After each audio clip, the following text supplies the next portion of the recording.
Hey guys, what's going on? Gotta find just the right.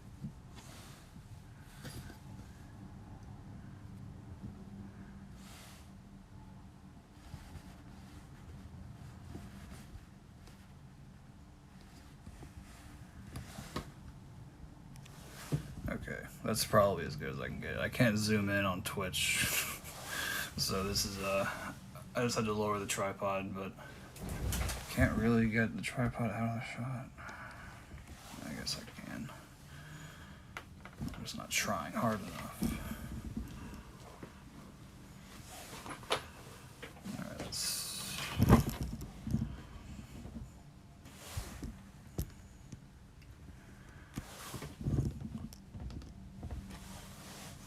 Okay, and then would it help to lower?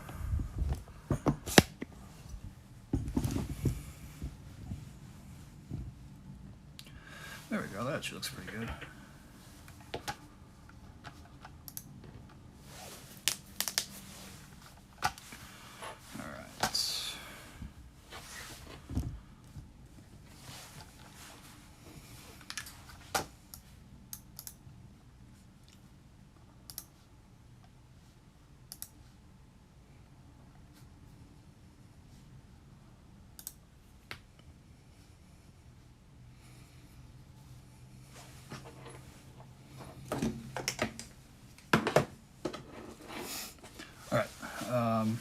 I'm gonna go, I'll wait for just a couple more minutes in case anyone else is gonna join, and I'm gonna make some coffee real quick, and then we will get started.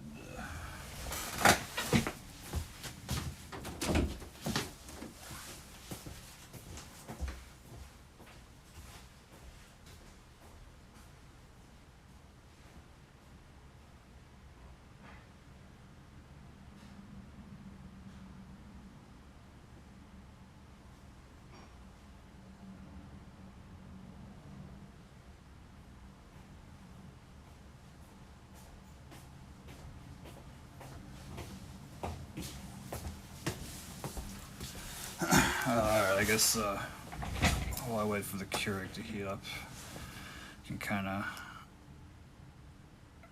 sort of begin. So I thought I had, I do have a bunch of loose Boba switches somewhere. I have them in a bag, but I seem to have lost that bag. So the only switches I have are the ones that are currently in this keyboard. I'm gonna have to take them out first. Let's see, let me make sure that I was playing Resident Evil 4 last night, so it currently thinks that the stream is Resident Evil 4. How do I edit stream information? Yeah, it says first mechanical keyboard stream, mechanical keyboards, tags, Lubing switches, and then but the thumbnail is Leon from Resident Evil 4. Here we go, edit stream info. Just get rid of that, yeah, entirely. There we go. Okay.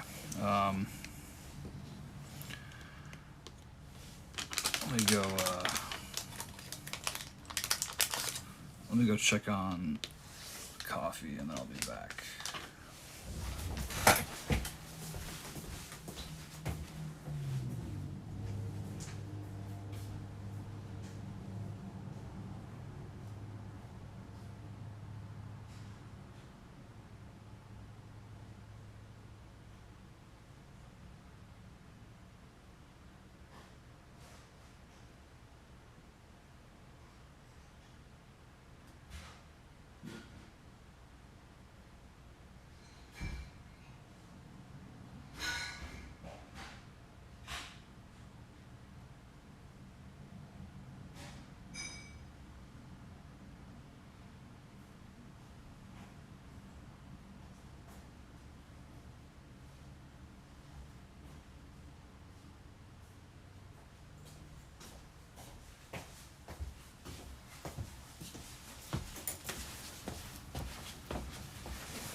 Alright,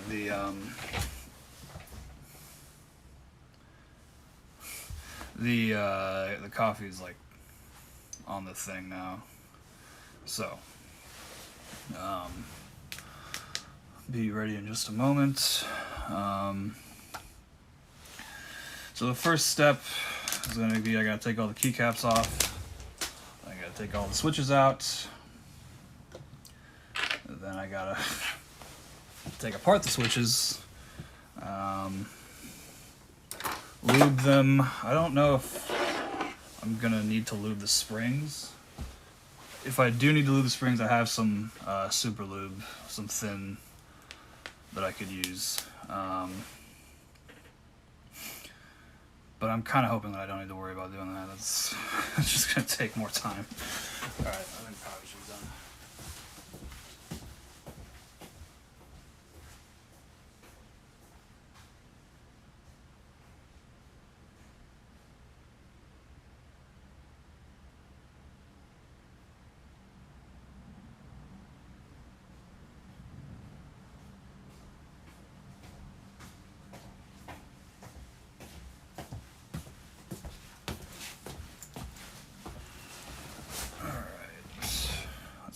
This in the, will this fit in the shot?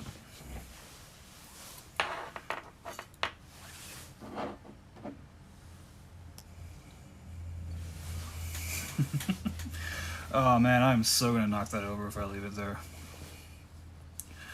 Okay, I guess before I take this keyboard apart, let's do a sound test.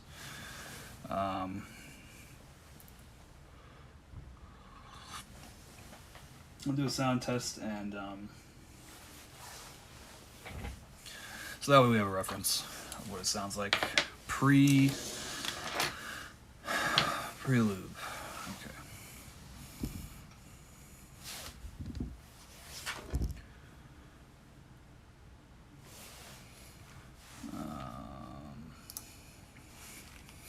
Alright, this is going to be a 15-second on monkey type. Oh, whoa, what's going on?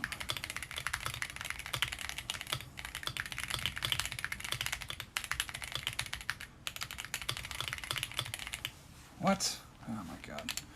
Okay, hang on. I accidentally pressed like some keyboard prompts command to like download something. Let me see. I got a light.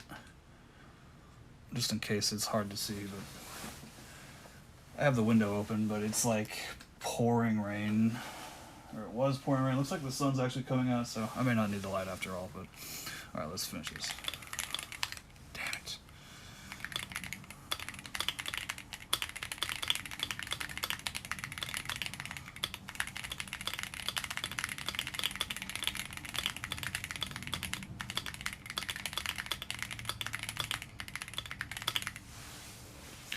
Oh yeah, this is what mouse clicks sound like.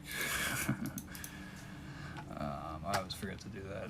Okay, let me do one more. I'll do a 60-second. That was a 118 on that last one.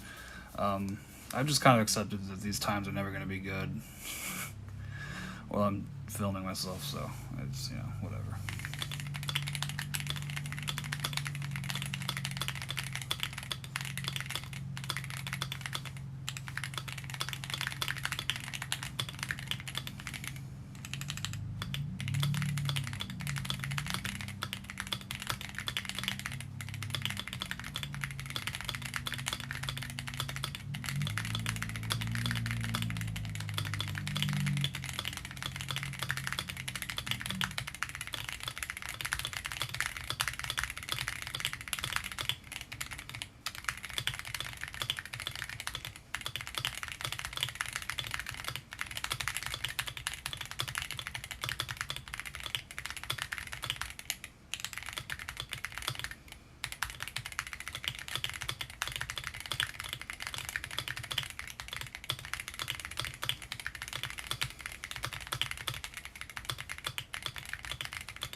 Okay, that was absolutely terrible, but I got 639th place with a 108. Okay. Let me also pull up the stream chat on my computer.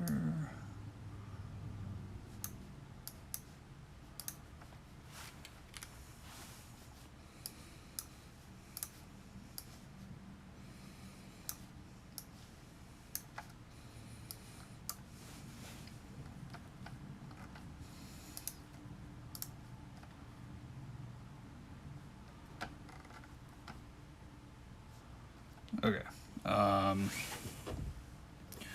Guess we are ready to start taking these out. I'm gonna play some music.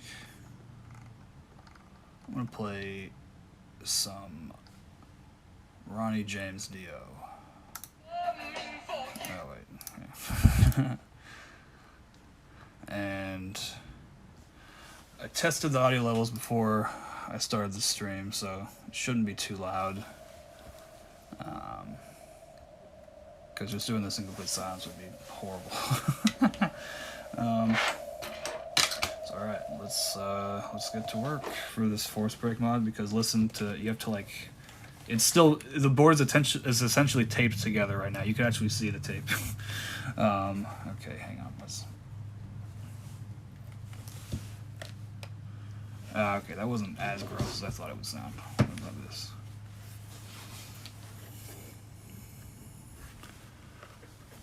Come on.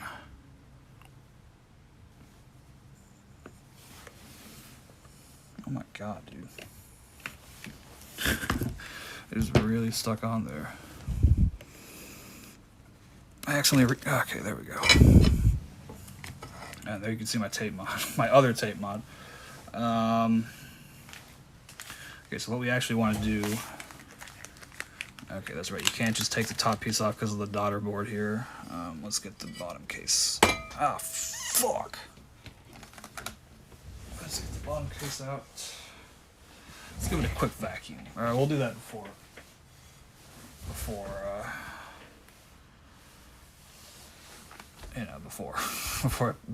I put it back together. Okay, so now we have to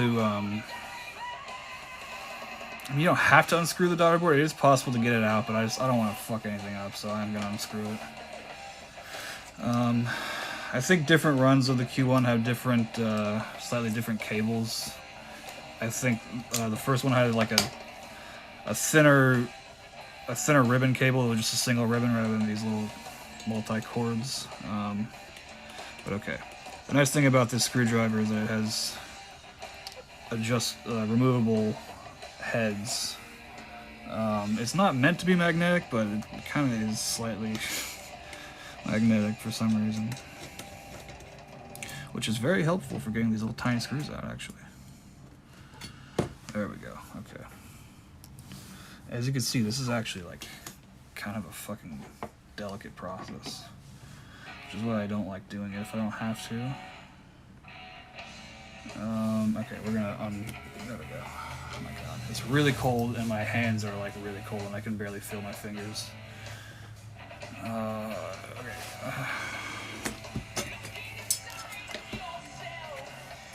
Oh, god damn it. You have to be careful about this. That's the... Come on, dude, focus. Oh my god.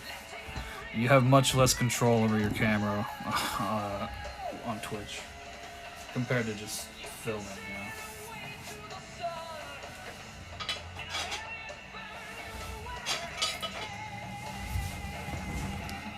This is actually a good Dio song.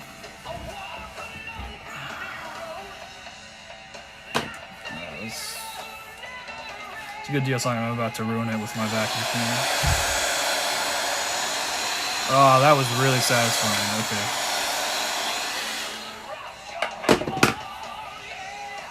Alright, now we have easy access. We don't even need the keycap for it. Ah, it's still really easy.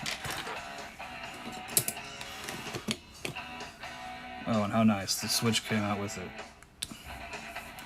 This is a glorious Panda. I'm not sure. I just needed something to put in it. Okay. The reason I have this vacuum, in fact, let me pause video. The reason I have this vacuum is I think it's a particular problem on this keyboard, because the NK65 didn't have nearly as many problems, but like all this dust and shit, if that gets inside your switch holes, you're gonna have problems. So you actually want to get rid of it as much as possible.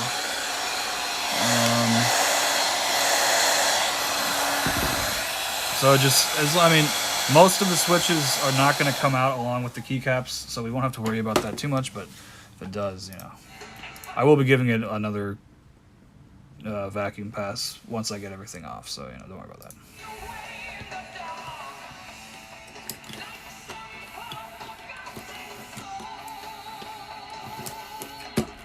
Okay, I think these are all inks, because I don't really use these keys. These are stock inks, unlubed inks. But just in case there are any that aren't, well, actually, what are these? Okay.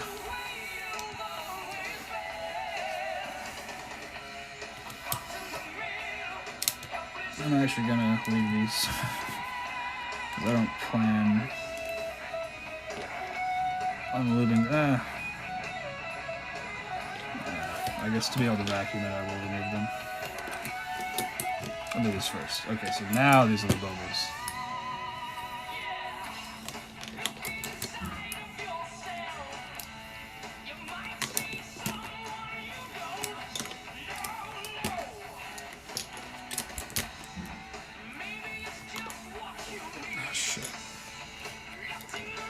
Careful about these parts.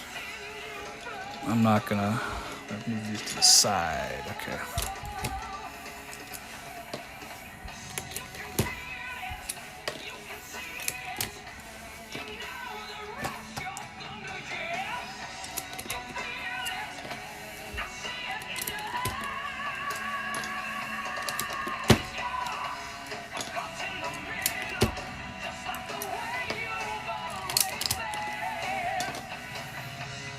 Okay, now I can easily...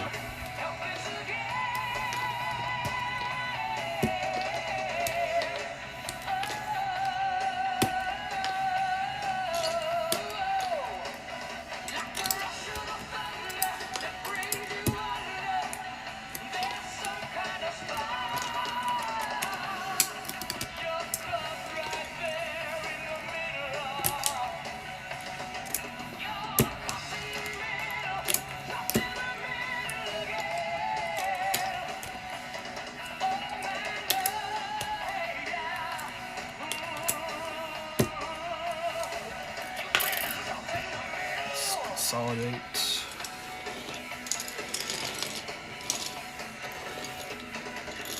Let's see, I'm actually going to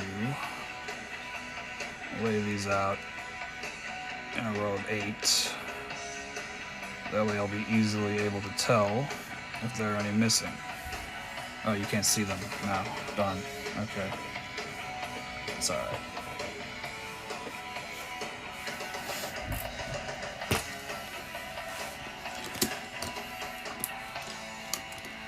So this is like the remastered edition of the Holy Diver Dio album, and the guy who did the, I mean, Dio is, Ronnie James Dio is not, he's no longer with us, he's dead.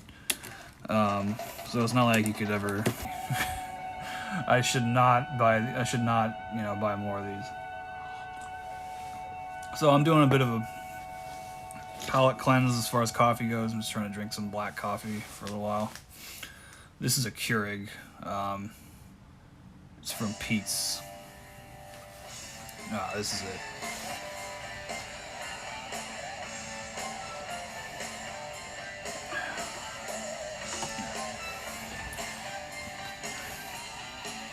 So this is a keyboard. You could technically plug the daughter board back into this and plug it in and just go like that, and it would work.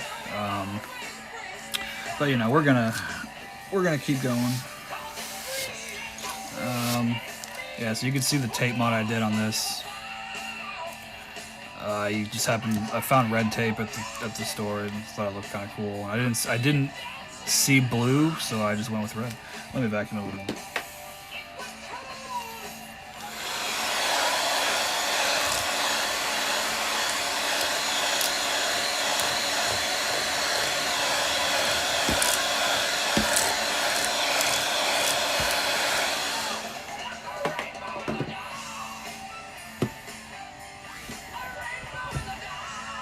Come on, focus, you bitch. Focus, you beautiful and capable yet dehydrated bitch. Come on. Alright, that's enough for now. Let's move these keycaps off.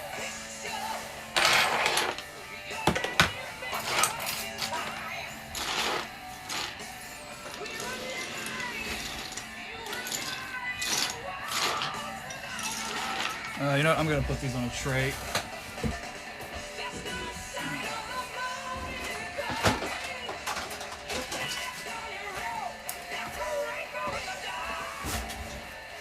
This is a keyboard cover that came with a Leopold that I bought, and it is also a great holder of keycaps.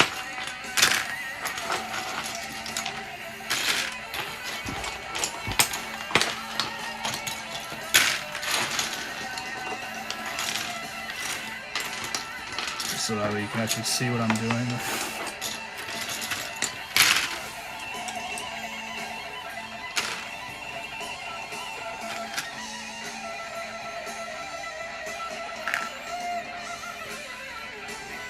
Dude. Okay.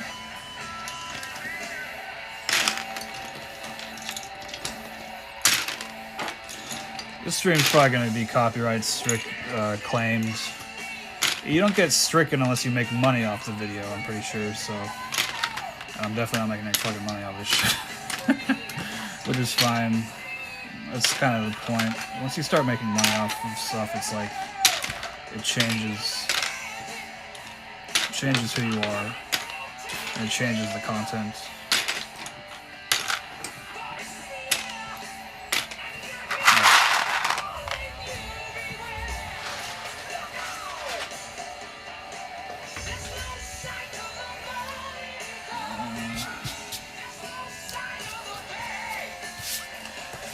Let me finish my coffee before it gets cold.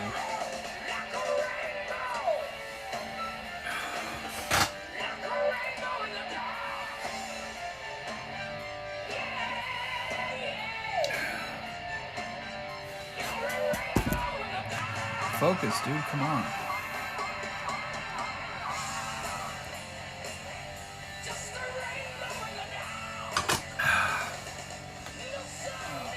Okay. Ooh, okay. Before we start lubing. Oh, shit. There's no way for me to test this now. Because I took the keyboard apart.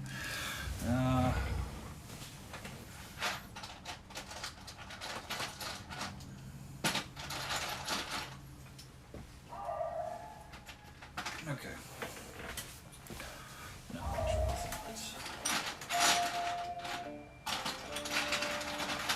there we go, the Z key.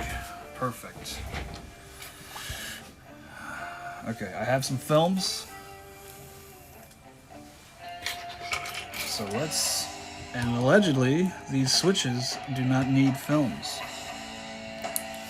So I guess let's first... see what it sounds like pre. Alright. This is not.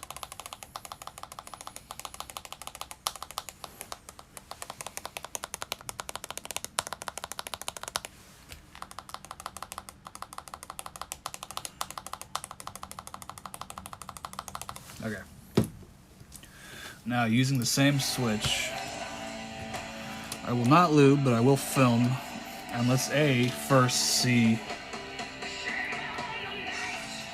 if it'll even close with the film, because I think that's an issue sometimes.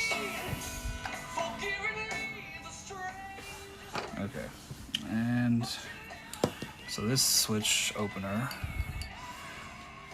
a viewer did warn me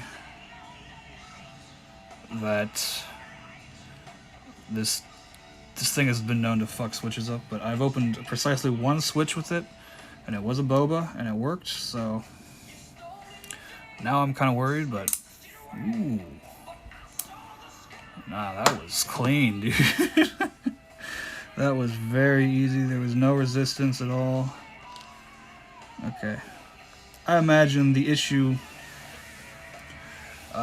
with the openers messing things up was probably on the initial run, which tends to be the case for a lot of keyboard stuff. But they clearly fixed it, so. Okay. I'm really bad at doing these. I think it's this way.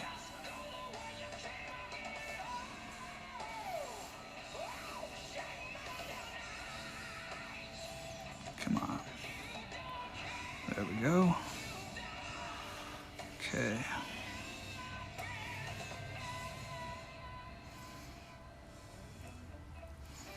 Okay. That looks good.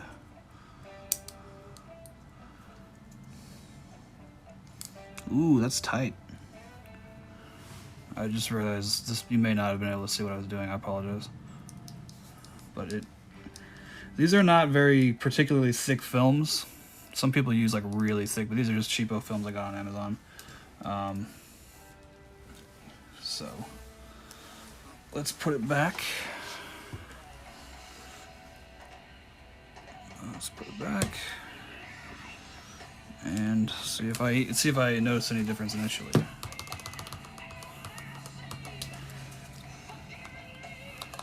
Okay, that was weird. I just felt resistance. Oh, shit. Oh, it's okay. I got it. Oh.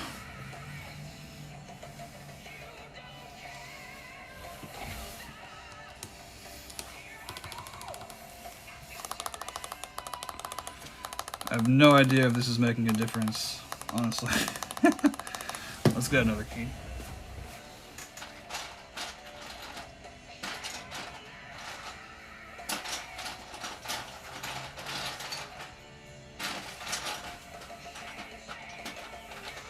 Damn it, can I just get one that's the same? There we go, X.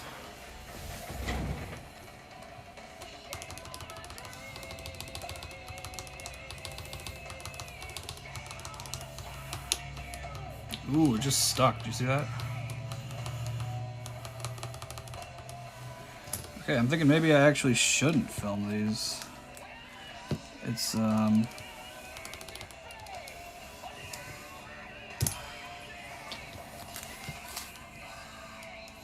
don't want to, like, ruin them, you know?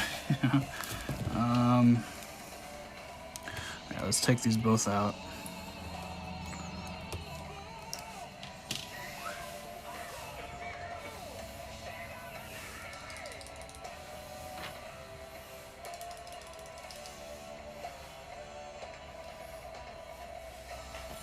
So the reason that I think you need to film switches is that there's a tiny gap of air. There's a tiny gap between the top and bottom, and when you press the key down, those two pieces, the top and bottom pieces collide, and there's just a kind of a thin slapping sound that is very noticeable on cherry switches. However, I fucked up and forgot to. I even specifically made a point in my head to do this before I took the keyboard apart, and I forgot. So, actually, there is one other thing we could do.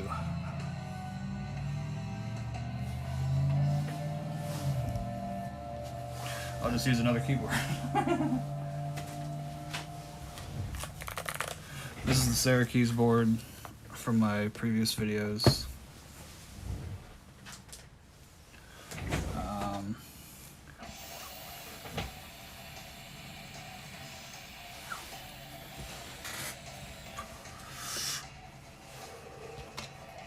Let's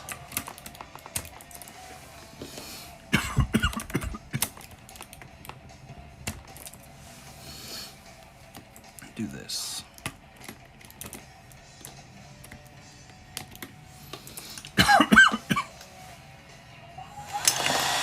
Shit.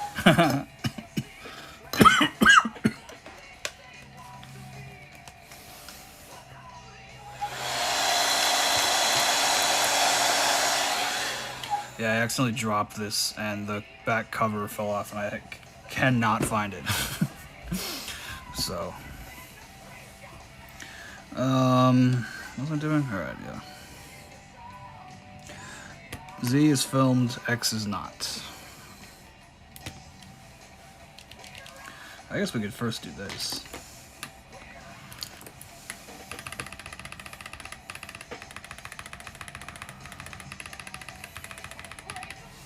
Sorry. Quiet.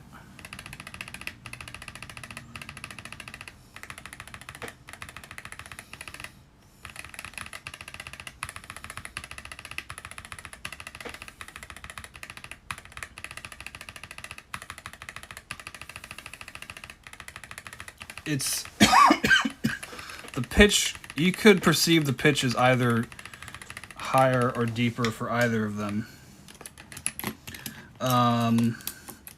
This one sounds ever so slightly more solid. Let's try it with the Sarah keys on just for fun. Ooh, that actually kind of went on. That one didn't, but alright.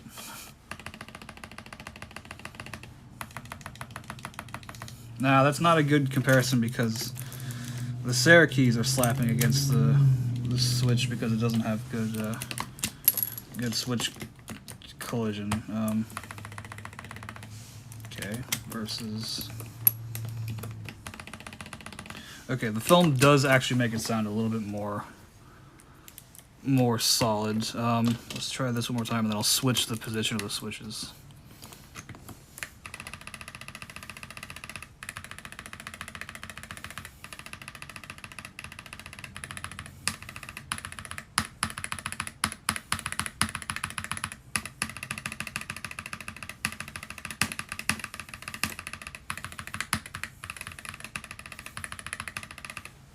Okay, now let's switch.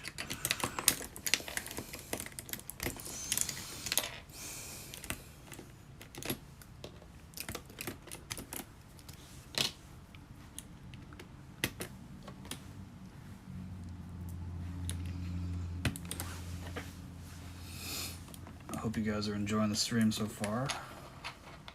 If there is anyone actually watching, I'm not even sure. Ooh.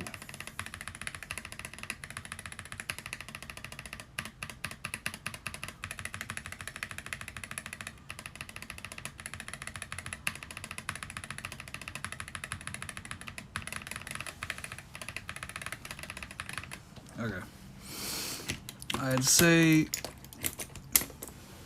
that it is worth filming. As long as you don't have overly thick films, it should still work and would still be worth doing. So, fuck, I was kind of hoping that I wouldn't have to, honestly.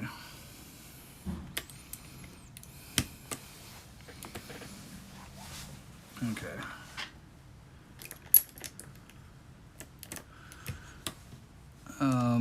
But yeah, if anyone, in case you didn't see the last one of the, whatever video I talked about this in, I decided not to send these back, even though they, as you can see, they don't really fit on normal MX mount switches.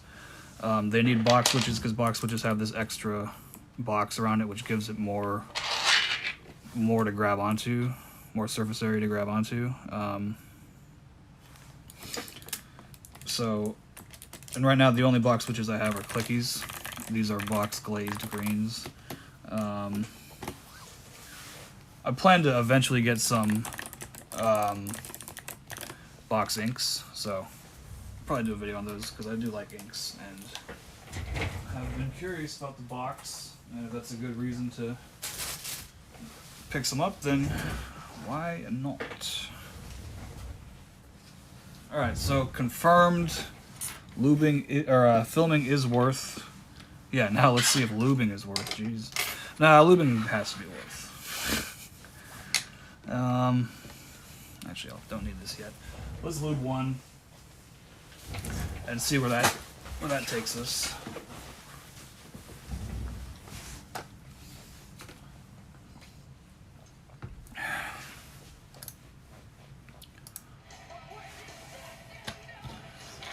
Let's lube one and see how it goes. I'll put it back in the NK65. Okay, let me try just real quickly.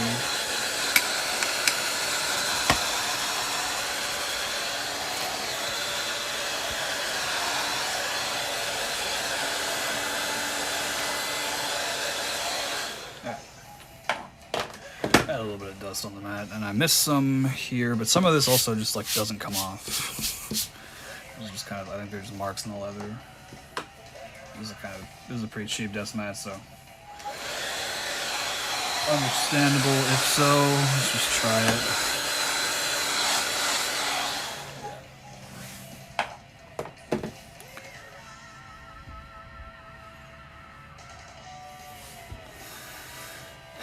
Okay.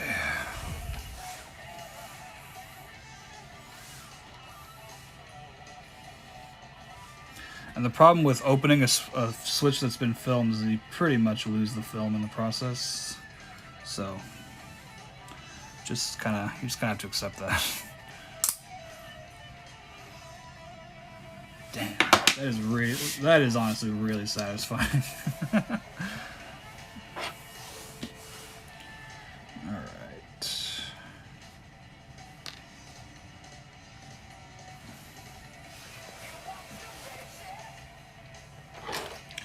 Okay, so now I get to use this thing. I've been excited to use this. That's good, that's good. Alright, let's take a look. So I believe this has lube. Factory lube. Come on.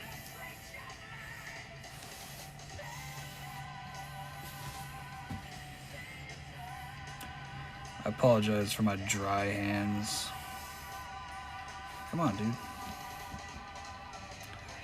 Alright, this is not gonna be possible, I don't think. Alright, well, let me just look at this real quick.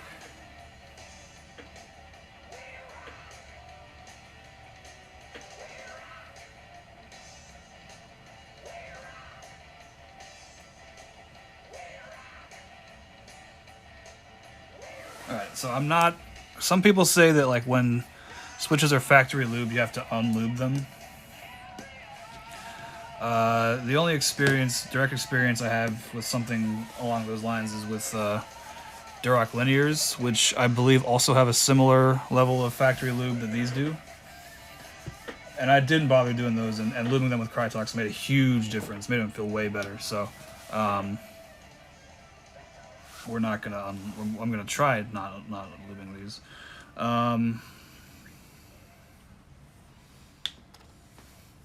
Alright, that's how much Krytox I have. It doesn't look like much, but that's actually a lot more than it would appear, so that little tiny amount should be plenty. This is good. The last in line. The song last in line.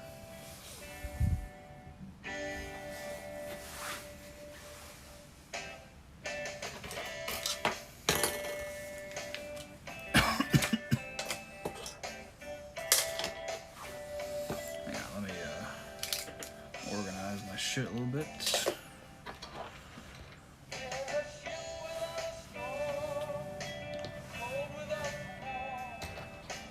Alright. This is a brand new brush that came with this.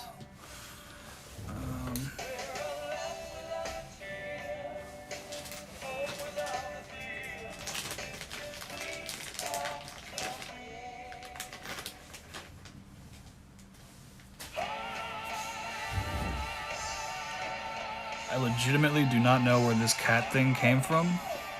I don't think it's a keyboard related purchase. Keyboard adjacent purchase. But I found it, and I remember seeing in those Wildcat videos, he has little cat statues that he rests his brushes on, so...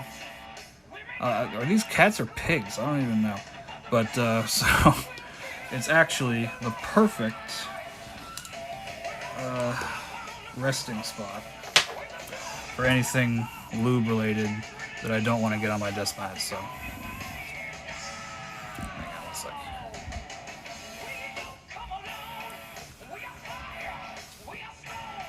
Alright.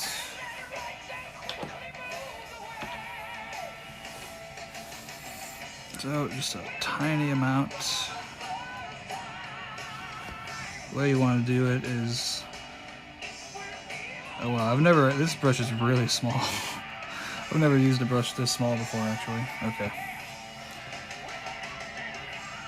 I'm not gonna probably be able to get this really well. Oh man, this is fucking tough.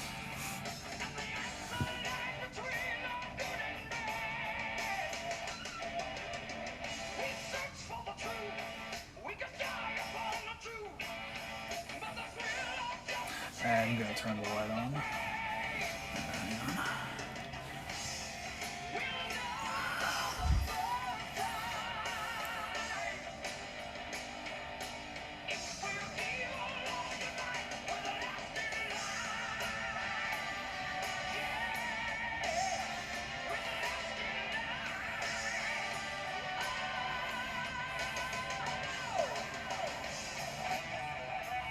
So the reason that factory lube switches will never be as good as a well-done hand lube hand-done switch lube job is because it takes way too fucking long.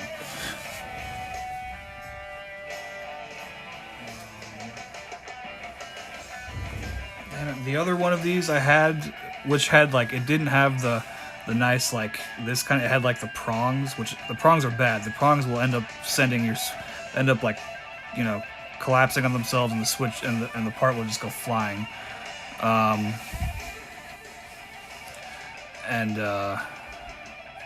But that one had a flat bottom, so I could just stand it up like that when I wasn't using it. But this one, I don't want to just set this down because it has lube on it.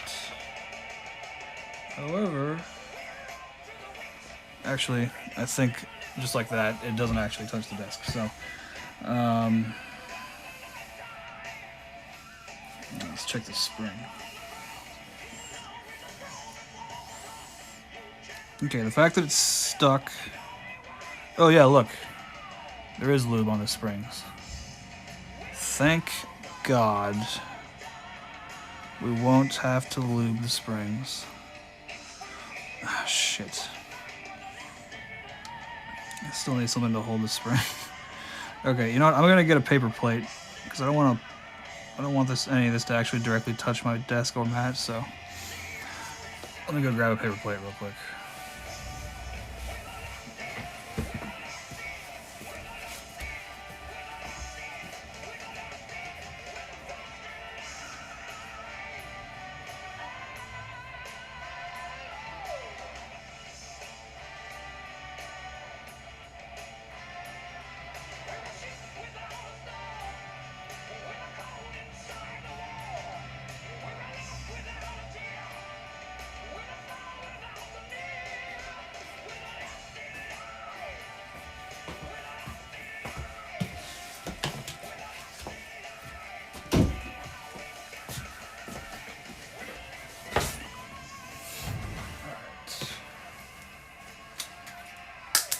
Also got a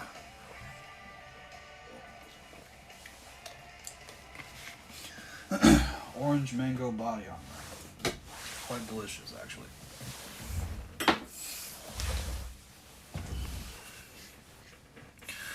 Oh yeah. This is getting to be quite complicated. Okay.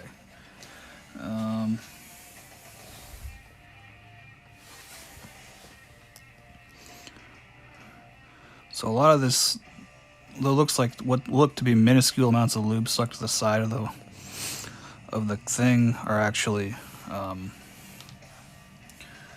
usable drops of lube. So it was nice having the switch opener that you just kind of push them into, because then good ones will hold on to the switch for you as well. So you can hold that instead of this. This is a little bit too small for my hands, but it's okay. So some people say that you only need to lube one part of the switch. You know, like if you lube the stem, then the lube on the stem will work its way into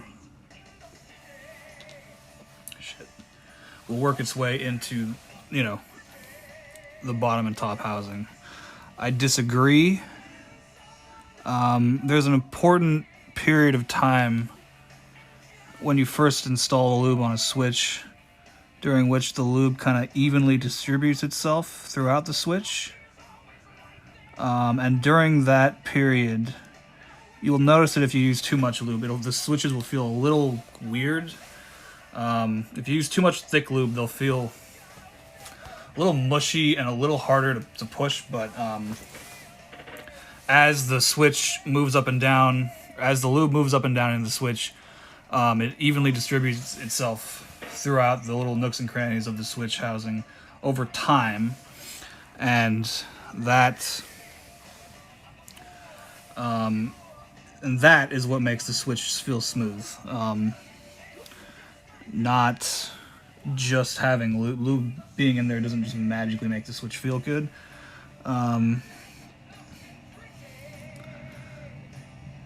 That's why it's hard to have this done by a machine, because it's very easy to overdo certain... Ooh, that was not good. If it's stuck, that's going to be annoying.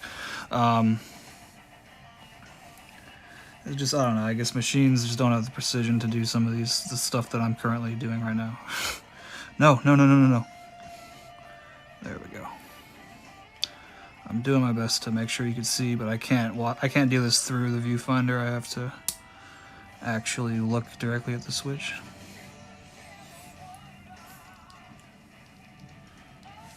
Ooh. Okay, that's actually a very big difference. A very big and noticeable difference right off the bat.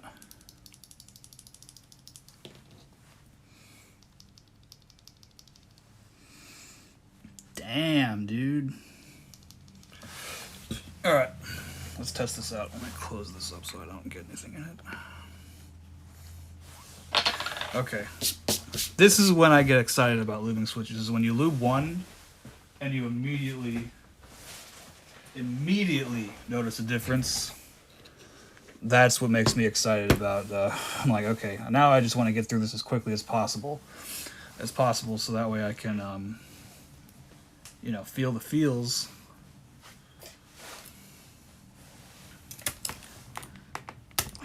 God, that's so hard. But that one's not, though. Okay, I'll put the music back on.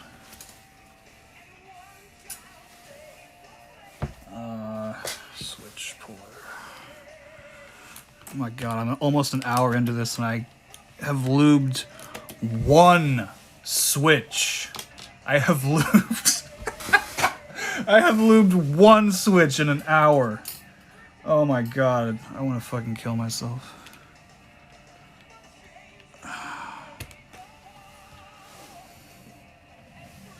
So I'm not going to be doing these full one at a time. That's what takes you... The first time I ever lubed switches, it took me 6 hours because I was doing them one at a time. You got to do the assembly line method.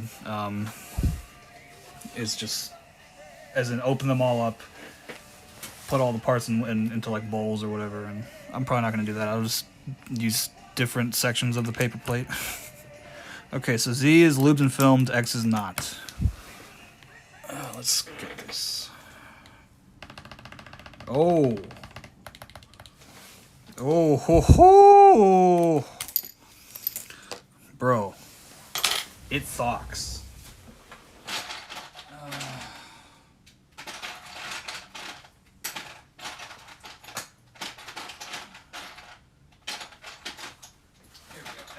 the same row.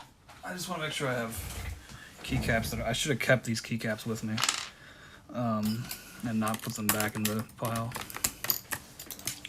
But it's okay. No, this is not okay because the J is different. I was going to use J and A. Here we go, H and A. I found the J and A key, but the J has a bigger dip on it. Okay. I'm actually excited to hear this. That's unlubed. That's stock. Ooh!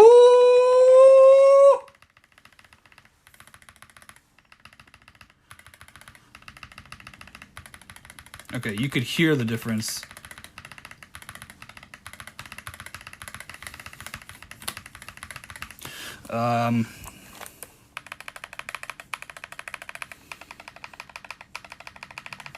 So not only, I mean, the pitch is obvious, but this, there's ever so slightly a plastic, almost like a rattle feeling to it, so that is way better. Oh my gosh, okay. I'm actually very fucking excited now. Hang on one sec. I just realized my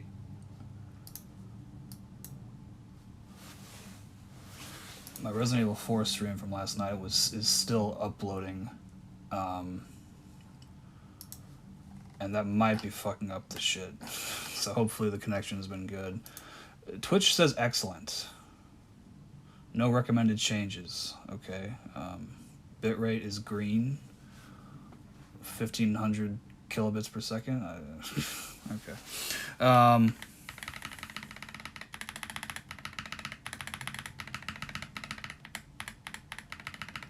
This just sounds much more solid and like just unified of a sound. Okay, can we... There we go.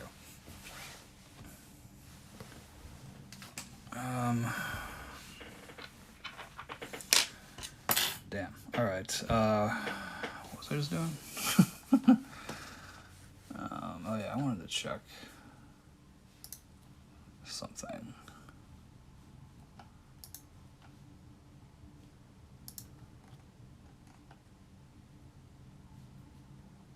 Okay, sorry. Let's real quickly change the profile, or switch the position of these switches real quick. So just, that's the only way that it would be a fair comparison.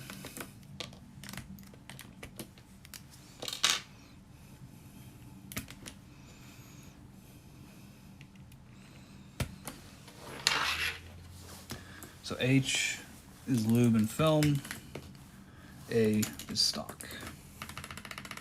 Yep, that sounds exactly the same as it did before. So okay, this is the pitch is different. So definitely the pitch is more determined by the placement of the key on the board. But this still is noticeably lower, slightly lower pitch.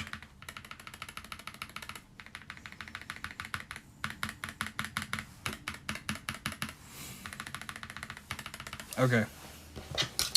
Damn, I'm sold. Every time I loop, I hate looping switches.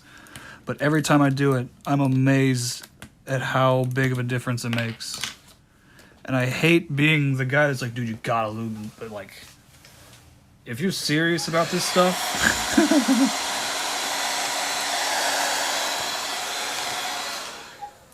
if the keyboard is more than just a shitty part of your computer to you, if you actually care about this stuff, then you gotta do this. It sounds dumb, but you really like... This is the only way, man. The only way to get to have a keyboard power level over 9,000. Okay, so that... And you know what this means, right? This means that I now have to take apart every single fucking thing. Alright, so how am I going to do this? What's actually the best way to...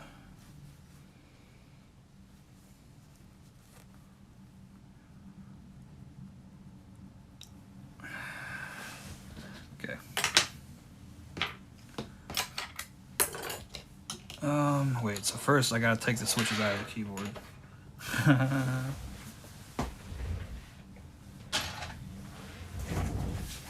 Okay, so which one? This is the gold standard. Lubed and filmed Boba U4T. Does it get any thocklier than that? I don't particularly know. There was a time when I would have said that Gateron inks were thockier than Boba U4Ts, because they have to be. Linears will always be deeper than tactiles, right? But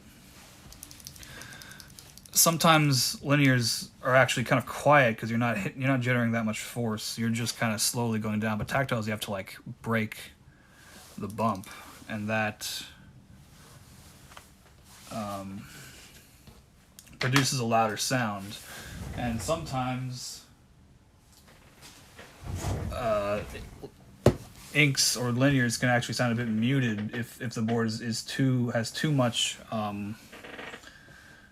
sound deadening material like foam and stuff in it. If there's too much of that, then the linears actually might be a little bit muted and kind of quiet, which is not the point at all. Well, we're just gonna do the Bobas. I will probably mess around. I will probably switch that panda switch out for something else, but here we go. Okay, let's get the music back on. This is the tedious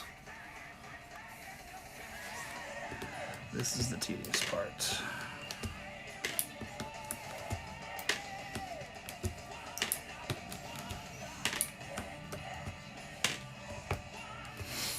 Yeah, I don't know what's wrong. I slept wrong last night or something, and my shoulder and neck have been killing me today.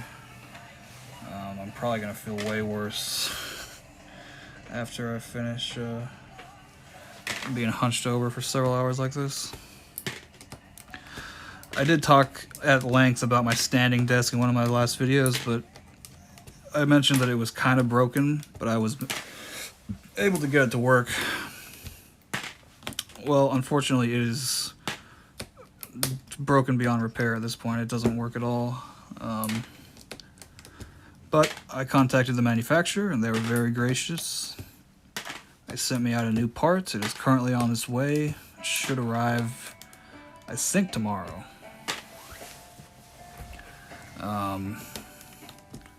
So, looking forward to that. I really hope that fixes the problem. And I really hope it's the right part. There's a little piece of my brain that is worried also that they're going to send me the wrong part. These are Ergo Clears.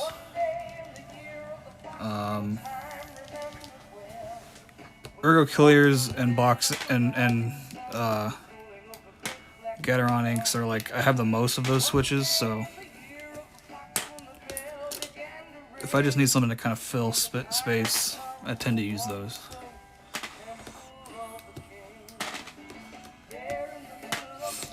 So this is still Dio, but this is his first band, which is called Rainbow, which he made, which he was in with Richie Blackmore from Deep Purple, I believe. And I don't know, nowadays I feel like Rainbow is more known for having Dio in it, but at the time they were more known for having Richie Blackmore. He was the more famous of the two. For a long time the band was called Richie Blackmore's Rainbow. But eventually they got big enough they didn't have to use Blackmore's name to do their marketing for them. Alright.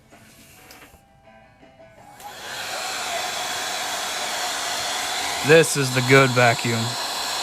This is the good suck. But I also worry about, dislodging the dust directly into the holes by doing this. I think it's okay though.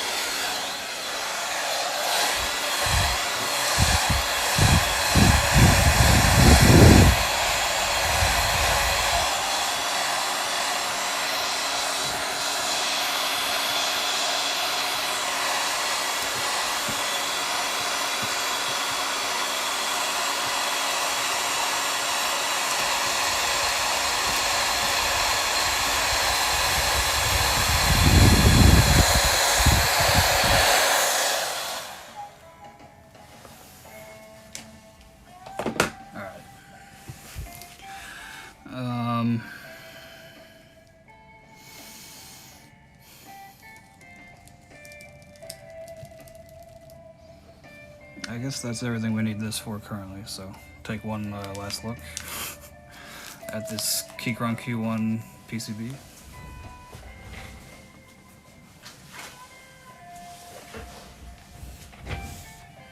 And this is where the fun begins.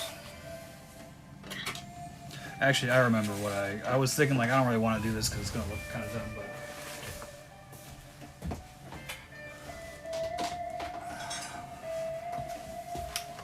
This is a cover tray for another keyboard I have.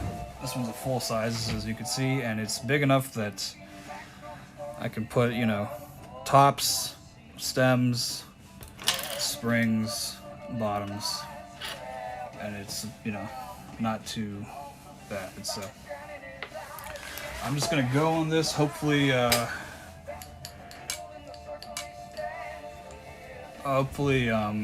you're able. Hopefully everything, most of what I do is in focus. What? Okay.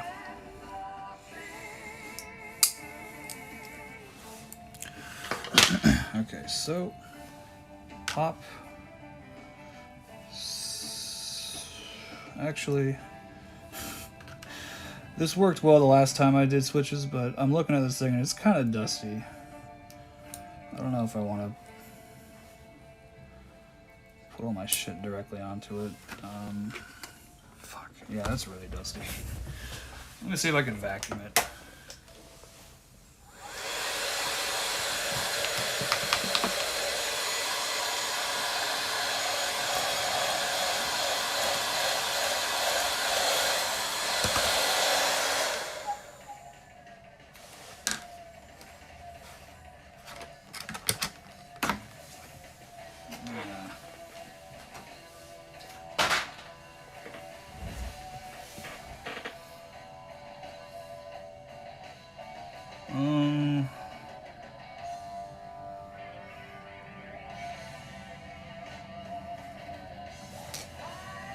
Let me get another paper plate. I'll be right back.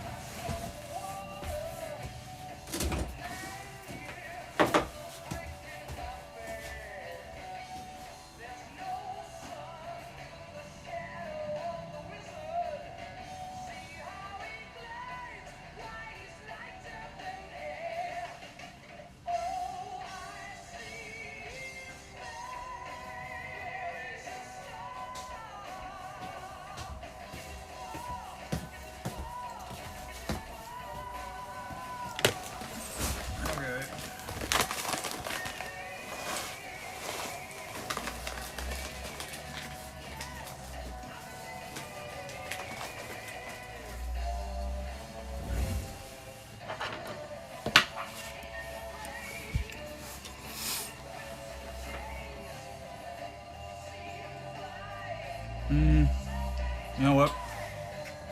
Before I do this,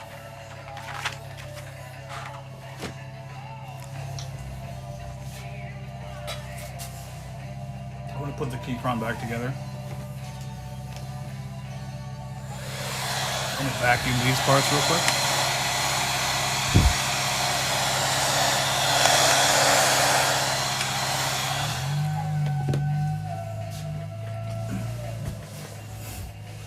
Because those screws are kind of making me nervous.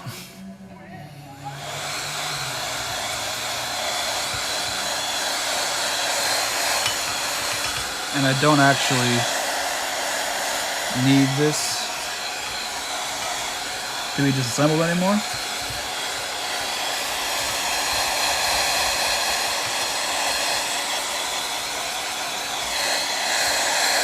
So I'm gonna put it back together.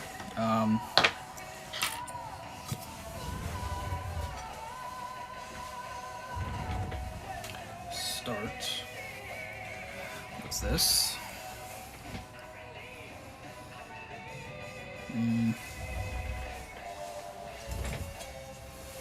Like this. So, okay. See this Win Mac? That's what this little switch is for. that goes in there. So first, let's put that in there. Something small to kind of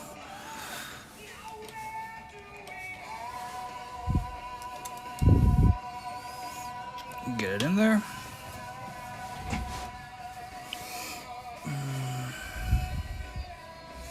And then this is the USB-C port. Kind of funny. So make sure that that gets into the hole, goes through the other opening. And then I just plug that in.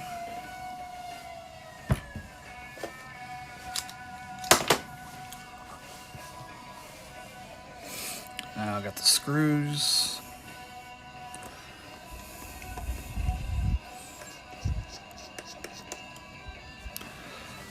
Not too tight.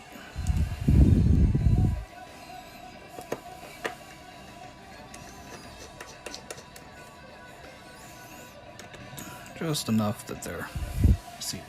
I like this driver because it has this loose bottom, which I guess technically is also a cap, and you could store the bits inside here if you only need like one or something, but it allows you to spin it in your hand very easily, and I actually use that quite a bit.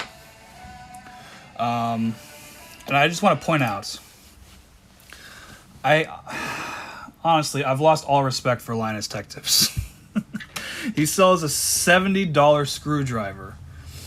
Its main feature is that it can do this. This thing cost $13 from Lowe's.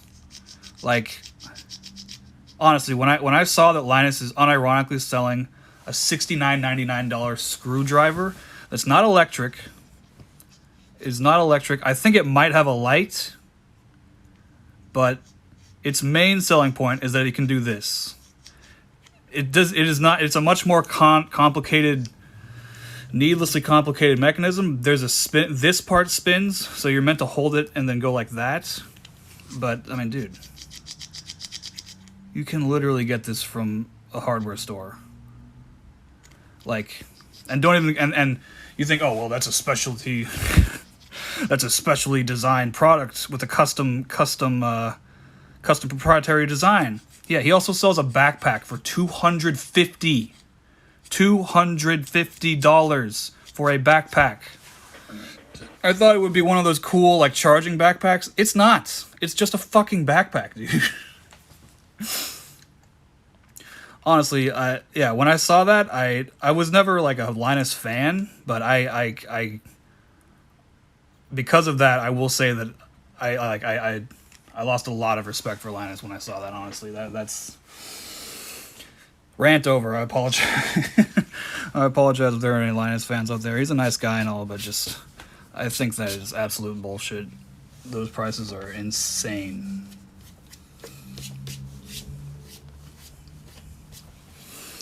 And I think he even made a video where he justifies the cost of the screwdriver.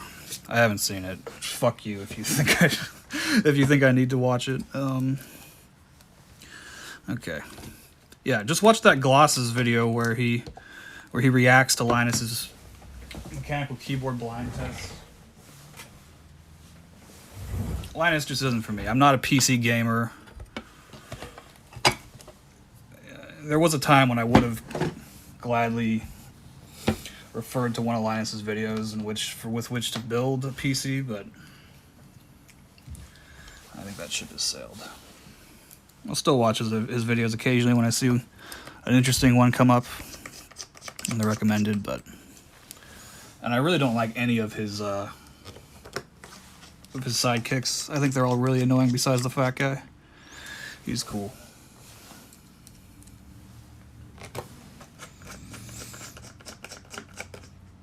I don't watch very many tech YouTubers. Oh, I'm subbed to MKBHD. I've found his videos to be the least offensive, although he does kind of just tend to read off specs. Which, I mean, the audience that MKBHD is aimed at, I think, it's half for people that do already know the specs, but it's also, there's a lot of people that don't know the specs and aren't going to look up the specs of something for a phone, you know. So like having someone just break that all down there is a time and place for that, but I don't care about the numbers on a phone anymore, honestly. It's been so... I've been watching tech and smartphone videos for a while on his channel. I used to watch Dave TD a little bit. Snazzy Labs, Quinn from Snazzy Labs. I've been subscribed to that Snazzy iPhone guy since I was in middle school. I was there pre-hiatus. He's Mormon, so he took a 2-year mission to Bolivia, I want to say, after he graduated high school, as most Mormons do, which is fine, but that just means that he didn't make YouTube videos for like 2-3 years. And he, you know, kind of just had the balls to just let his channel sit for that whole time. And it was insane. And I was subscribed the entire time. And then when he finally, I was subscribed, not ever really thinking that he would ever come back. And then he did. And my mind was blown.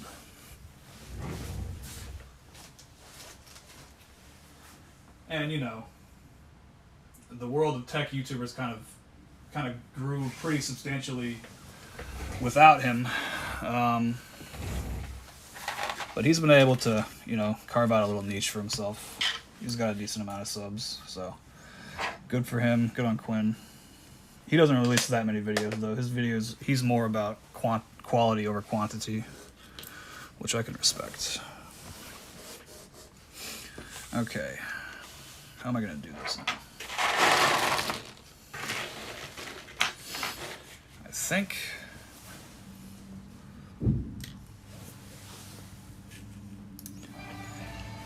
I'll just start cracking them and do the tops. So the top and the stem here, spring, and the bottom here, I think.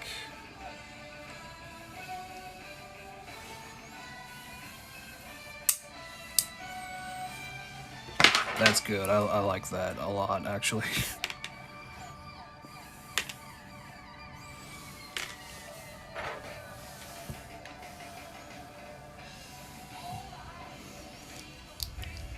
So any savvy Metallica fans may recognize the song that's playing right now because Metallica covered it on disc 2 of their latest album, Hardwired to Self-Destruct.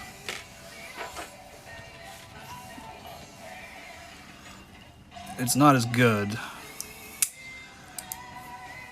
but it did. I knew about the band Rainbow before I heard Metallica's cover of this song, but I didn't know as much about them. But the first time I heard the real version of this song, which is playing right now, there's just something about it. It's the songwriting in Rainbow. It's interesting because I'll just leave it at the current volume.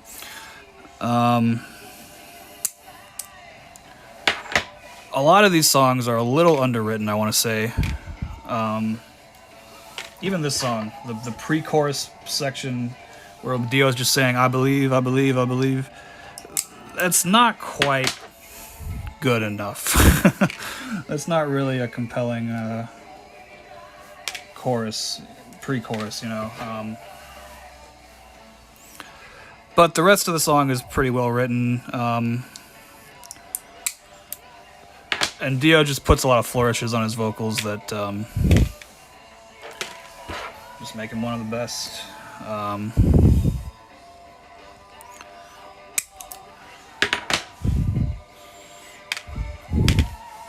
But Dio was in Rainbow and then Black Sabbath. Black Sabbath kicked Ozzy Osbourne out. They were looking for a new singer. Tony Iommi saw Dio, and I believe Tony said, quote, he was the best singer I had ever seen in my entire life. So he hired Dio pretty much on the spot to be the new singer of Black Sabbath. And they did the Heaven and Hell album, a couple others. I've only really heard the Heaven and Hell album. The Southern Cross one too, but the problem with Dio Sabbath is good, and it definitely hits differently, but it's definitely like heavier than any of his Rainbow stuff or his Dio stuff. But I don't know. There's just like Black Sabbath is a little bit too dark and evil of a band for Dio. He's not quite like a lot of the Dio Sabbath albums. Kind of they just felt a little confused. Like they weren't really sure, you know, if they're going for a really kind of... Dio's more about being epic than being dark. And Black Sabbath is definitely more about being dark than being epic. So that's what's tough. Ooh, oh no, I think I fucked this one up. Oh, shit. No, it's okay. Now let's see. This is a good... so this is a good riff, but at the same time...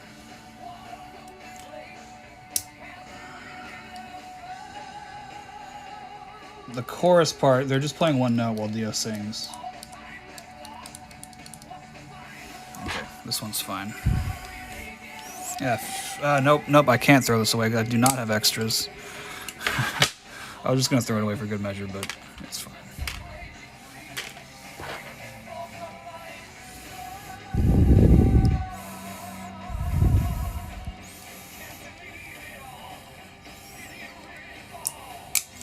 So Metallica technically covered this song as well. It was like a medley, which I don't like medleys. There's no way to effectively transition from one song to another in almost all cases of music without it sounding jarring. Unless the songs specifically were written to fit together and flow together one after the other. Now, with that being said... Oh, fuck. My back is kind of starting to hurt. I wish I could stand up to do this. But I can't.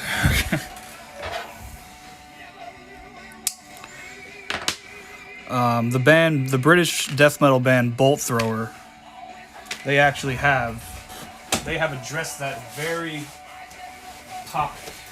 Not directly, but they have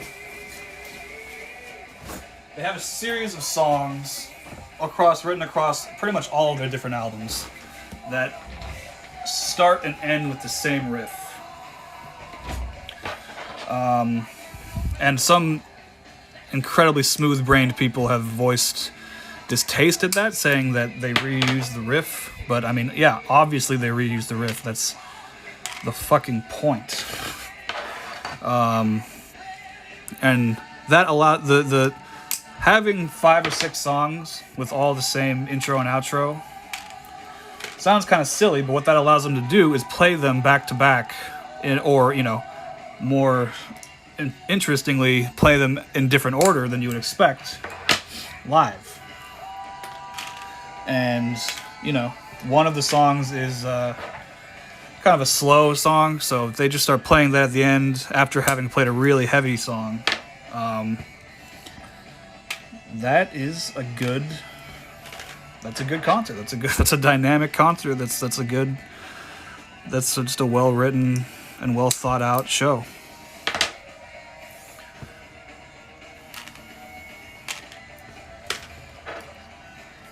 But so Metallica starts their Dio medley song is called Ronnie Rising.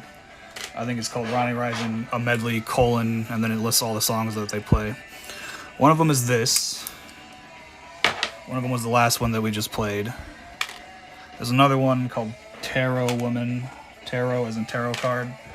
That I don't think I'm going to be playing. And then there's a song called Kill the King, which will be up soon.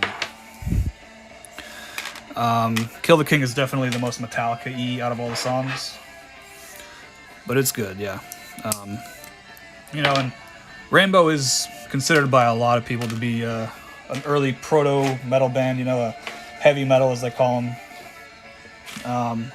It was originally called heavy metal, and bands like, you know, Rainbow, Dio, Iron Maiden, those are all heavy metal bands. Beyond that, metal got even heavier, so they couldn't, you know. So the ironic thing about metal is that heavy metal is its own separate genre, subgenre, distinct from all the other types of metal, and it is also just probably distinctly the least heavy out of all the types of metal. So you know what they say: if you have to say that you're something, you're not. Let me make sure that I have. I don't know what my battery is on my phone.